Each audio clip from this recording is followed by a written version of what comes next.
Hello and welcome to another episode of the Cymru Nerd Cave, where today we're going to be looking at something that was sent in by one of our lovely viewers, namely a couple of Real Ghostbusters annuals, one from 1990, one from 1991, that were sent in by the very, very lovely Harry Partridge, friend to the show, friend to the podcast, that kind of thing. Really, really nice bloke, and he's asked me to review these, which is really cool of him, and he sent me these too. So yeah, without any further ado whatsoever, let's have a look at these annuals. So here you have two Real Ghostbusters annuals that Harry was kind enough to send me. You've got the one from 1990 and the 1991. Didn't have the 91 version when I was a kid, oddly enough, but I did certainly have this. This is quite a special one for me. It's got a really, really nice nostalgic memory, because that sort of sums up a lot of why I love the Real Ghostbusters, and especially why I love the Real Ghostbusters annuals and Marvel UK's version of it as well. We'll go into that in a second, but we'll have a look at both of them in turn. We'll have a look firstly at the 1990 annual. It's like I say, really good cover there with Stay Puft, obviously with the Real Ghostbusters there, and Slimer looking in fear and disgust as he goes. Well, it looks like he's running away, if I'm being honest. One thing I will say is that this has nothing to do with what's inside at all. It's a weird one, is the Ghostbusters annual of 1990, because there's a story arc running through it. There's a story theme as we look at a great picture of Slimer there. That's Blimey It's Slimer, basically, is this, which was a side strip which ran, it was kind of like Robo-Capers in the Transformers a comic book that you got in Marvel UK, a comedic side strip that kind of, it was a bit like Slimer and the Real Ghostbusters, but actually good rather than horrific and disgusting and should never have existed. But yeah, there was a story arc running through this annual, which is weird because it's not something you'd often see. But it was basically a story arc of Ghostbusters going on a holiday to Britain to bust ghosts. And that's basically what it was. You got the HQ section of it, which is what you always had on the comic book itself. You always had a beginning page saying this is what's going on in this issue, and that's basically what HQ is here as well. It's telling you what's going on in the annual. If you do want a bit of a better look at that, that's the kind of thing that it would have in it, sort of a content like that. Lots of stuff in there, and all the information about the editors and what that kind of thing. So you will notice a name in there, Spiritual Guide Dan Abnett. Dan Abnett, who now writes for things like the Black Library. And things like that. You also had the Real Ghostbusters roll call there. So you've got Peter, Egon, Ray, Winston, Janine and Slimer. Very cartoonesque drawings of them. I think they are from the Bibles themselves. And yeah, first story. Now then, this is the weird thing about this annual, is that the strips themselves, the comic strips, they will be the running story arc of being in Britain and busting ghosts. The text stories won't be. They won't be anything to do with that. So you've got this one, which is Ghostbusters, the fact behind the fantasy. And it's a story by our roving reporter, Carl Hacker. And it's basically sort of almost a tabloid Sun expose of the Ghostbusters, which is, it's very weird, but it's very, very cool.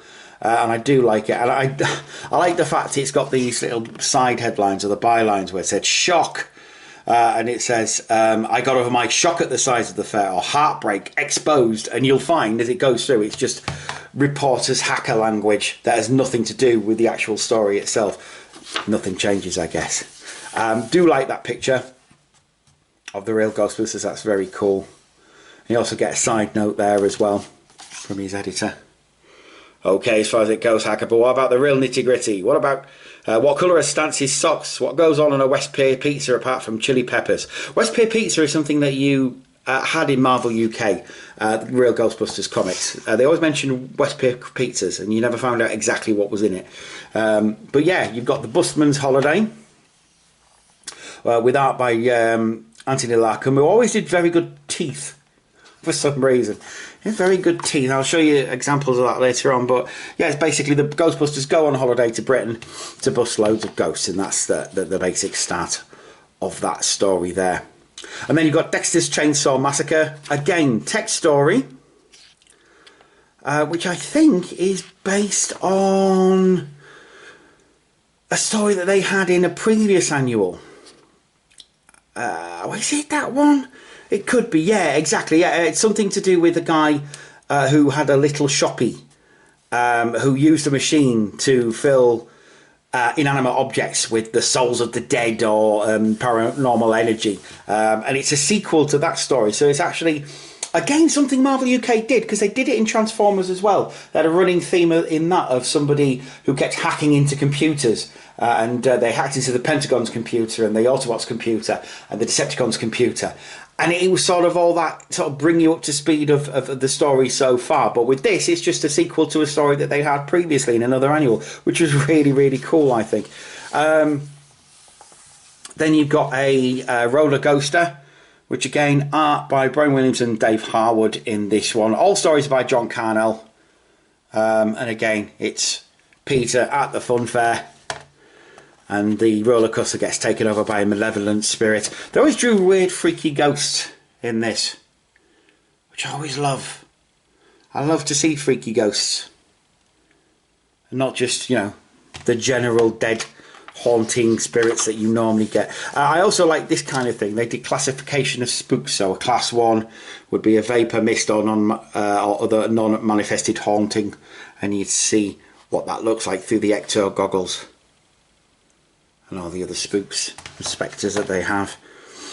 The best thing is class 5 is Slimer, obviously. Class 6, Stay Puffed.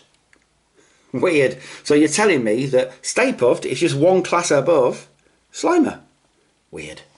And I like that hands in front of the face, because you can't possibly understand what's going on a class 7 Metaspectre like Gozer, Zool, Ponquadrugger, that kind of thing. Really cool. And then another story, another text story. This time it's quite environmental. It's about a chemical plant that is destroying the local area, and the ghosts are rising up to try and stop it happening. Then Phone Phantom. Here we go. Anthony Larkham and teeth. Look at the teeth on this spook. How cool they are. And big. He always likes big teeth. But that's just a side story. Nothing to do with any of the other strips. Just about Janine. And then we get Spengler's Spirit Guide. These are the things that Dan Abnett wrote. And they're very, very funny. They're usually focusing on one type of spirit. And then it goes into very Monty Python territory. For instance, this one is about the different spirit guides that you can get, like McCavity's Wee volume. Vividly written, but essentially about as much use as a purple kipper. A few good jokes, like the one about the ghoul and the electric toothbrush, but little else. That kind of thing. I do love it.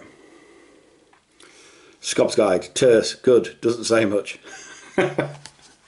Very funny. And things like Scronhide's Biggie Book of Bugaboos. Dan Abnett even then showing that he likes to play around with language. Very cool, very cool. And then Stonehenge's Revenge. Now, Stonehenge's Revenge. It's a sequel, kind of, to the original Ghostbusters film, in as much as it has Gozer's son appearing at Stonehenge. A couple of things. His name is Gozo, son of Goza, the Destructor. And then Egon, this time, is the one who thinks up of the Destroyer. The Destroyer is a giant mushroom. Not quite. Now, this next thing is either they knew exactly what they were doing, or they didn't understand what the first film was meaning. And it refers to the bit on the top of the Shandor building where Peter says, right, this chick is toast, and they all get their proton packs and their proton wands, and it's referencing that. So, Peter, got your stick? Holding. Heat 'em up. Smoking. Make 'em hard. Ready. Make 'em hard. Now, in the original film, that refers to them extending their proton wands, therefore making it hard, as in a penis. Oh dear. Now, even as a kid, I knew what that meant. And I'm sure a lot of kids did. I'm wondering if John Carnell and the team knew exactly what that meant. Because if they did, whoops. And if they didn't, whoops. Either way, bit risque for a kid's comic. But never mind, never mind. It was still pretty cool. Another thing I will say is that in the comic, they played really fast and loose with things like crossing the streams. In the previous story, the roller coaster, they crossed the streams. And they just say, oh yeah, cross the streams, that'll get rid of it. And it's like, no, that's supposed to be your nuclear option, basically.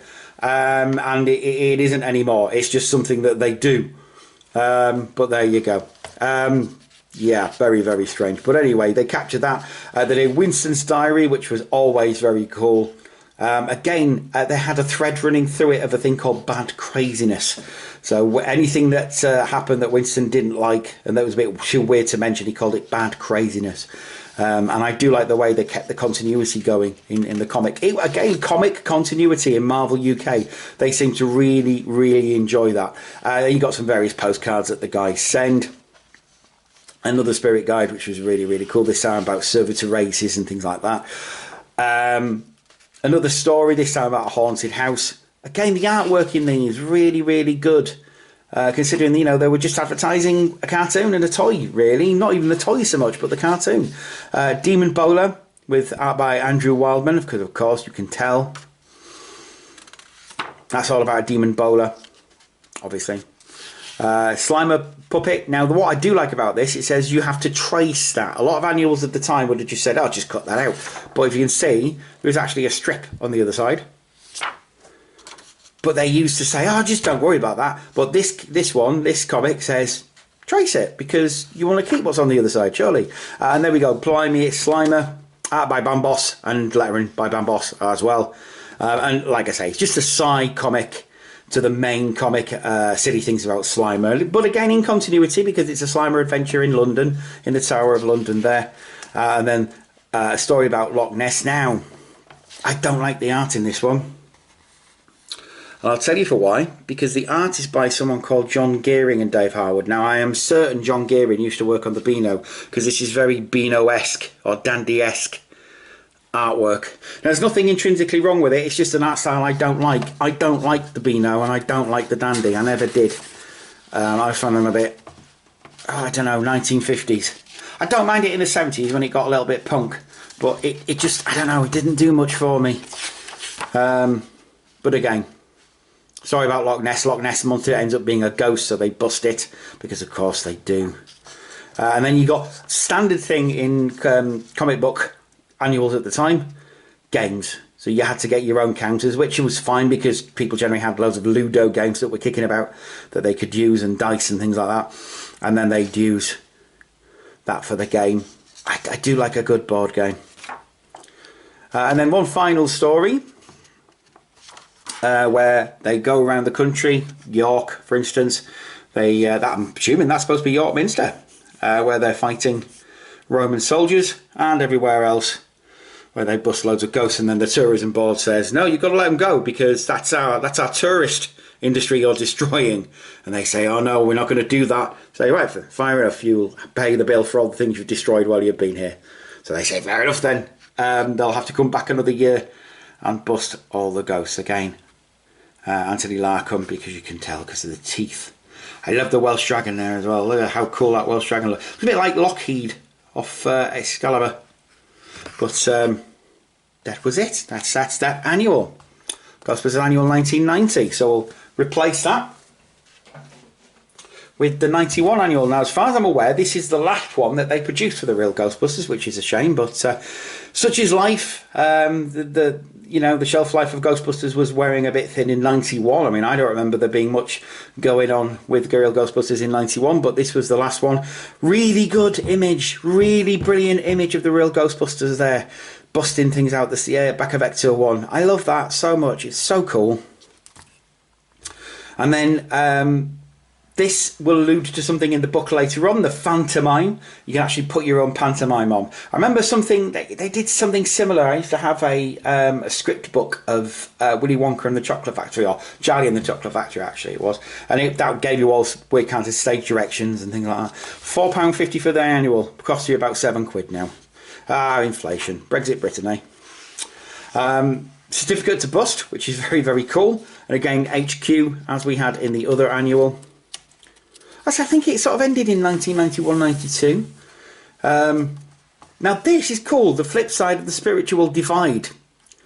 That, I am certain, is a reference to a play for today from about 1979 called The Flip Side of Dominic Hyde, which is all about time travel and starred Peter Firth, who ended up being in Spooks. So that is a really, really obscure reference for a kid's comic, which is one of the things I loved about this comic. You got writers like Dan Abnett who were very nerdy and said things like that, you know, put things like that in there. Again, some great pictures, some great artwork. Again, that's from the Bible, but the rest of the pictures aren't. That is a very good picture. That I'm certain that's Andy Wellman. But then again, you've got more strips. These time not connected in any way, just part of the thing. One thing I will say, Egon's got his glasses off there, but you can still see where the glasses should be. Bit of a mistake with the artwork there. Cam Smith and Brian Williamson, whoopsie. Ian Rimmer wrote most of these. But that's a very good, clever one. It's about busting a ghost on a videotape, or capturing a ghost on a videotape, and the videotape actually influencing real life. Which is very, very cool. Very clever. Ghost Maze, yeah, the general standard thing that you would get in these things. Dummy Run, another tech story. Oh, they loved a tech story in Marvel UK annuals. The Transformers ones are full of them. I'll show you that another time. This is all about ventriloquist dummies, which, yeah, I hate anyway, on pure principle. Always reminds me of that Anthony Hopkins film. I can't remember what it's called now, but that one where he has the dummy. Terrifying. It ends up the dummies controlling him. Mixed Spirits is a card game. Trace the pictures below and then cut them out, and then you can put the monsters together in any way, form that you want to. Very, very cool. I like stuff like that. And then another strip. Again, the artwork really good in these. Another thing I liked about the Marvel UK comic as well, it gave top billing to all of them. No one Ghostbuster had top billing. So Winston was just as important as Egon, who was just as important as Ray, and they were all as important as Peter. Really cool. Also, he drew a lot of demons as well. He might be green, but that's quite clearly the devil, or a devilish, demony imp sort of thing. The Phantomime masks, Janine and Egon. The script there. And it is a full script. One thing that was wind me up slightly, Janine bursts into song, Slimer dances, but we don't know what the tune is. It doesn't tell you if there's a tune. It should be sung to. So it's just awful. You're going to have people making up their own tunes, and I'm not very good at plays anyway and acting, as you can probably tell. And then more masks for the Phantomime. And it also tells you how to make the props as well. The trap, make your own trap with a shoebox, toilet roll, that kind of thing. Make your own proton pack. We might have a go at that at some point. And then another tech story, this time ghostwriting. Janine looks very worse for wear there. Really worse. Again, Dan Abnett wrote it. And then Ghostbusters, another strip story there. Tony O'Donnell did the art. It's very sort of 1960s, very DC Comics Golden Age, or Silver Age should I say, Silver Age sort of stuff. Very nice artwork though. That skull there especially, very nice. Really loads of care put into these things. Slimer's Putrid Panto there as well. Chocolate Fudge Up. That's a horrifying image. That is a horrifying image. That would have given me nightmares. Still might give me nightmares. Look at that! One thing you could always say about Ghostbusters is they always did good ghost. Always gave good ghost. I mean, look at that! Horrifying. Really horrifying. But very, very cool. Another game because standard. More strip goodness. Quite a long one as well. 4 pages, quite a long strip in the Real Ghostbusters. Misery of the Mist with a very eldritch horror type monster there. Very cool again. Unwanted House Pest, which is a spot the difference, seek them out kind of thing. Seek out where the ghosts are hiding. Hours of fun. Spot the difference. There we go. There was always a spot the difference in these things. And then a story about a ghostly bank with a very bendy car. Dan Reed didn't write that, did he? No, Cam Smith. It was checked by Bendy Robot Dan Reed. And then that's the end of that annual. But again, lots in there. £4.50 in 1991. That's the good thing about these annuals. They always, especially the Marvel UK ones, they always put a lot in there and gave you a lot for your money. And, you know, you can't really deny or have a go at that. They did really well for what they were. That's the end of the video, basically. If you can get these, they are on eBay, they are on Amazon, they're on all those sort of places. Please do get them. They are well worth the money that you will pay for them. I didn't pay anything for them because, again, the amazing Harry Partridge bought them for me, so I'd finally reviewed them. I think he's been waiting a little while for me to have a look at those. Hope that was okay for you, Harry. But yeah, I do have other annuals and I will have a look at those. And I do have quite a few books actually that I do want to take a look at, as well as other things that I want to take a look at too. But again, thank you so much, Harry, for that. If you want more content like this, please let me know. I will endeavour to review or look at anything you want me to. Including television shows, radio shows, cartoons from the past. Thinking of doing an Automan retrospective at some point. I don't know how long that'll take me to do, but that sounds like a lot of fun to me anyway. But would you guys be interested in that? Comment, rate and subscribe and all that stuff that YouTubers always ask you to do. I shall be back very presently with another video. Sorry I haven't been doing any videos at the moment. I haven't been very well over the past couple of weeks, but there you go, that's life. And it is cold and flu season, isn't it? So there we go. But like I say, comment, rate and subscribe. Take care of yourselves and each other. Bye bye for now.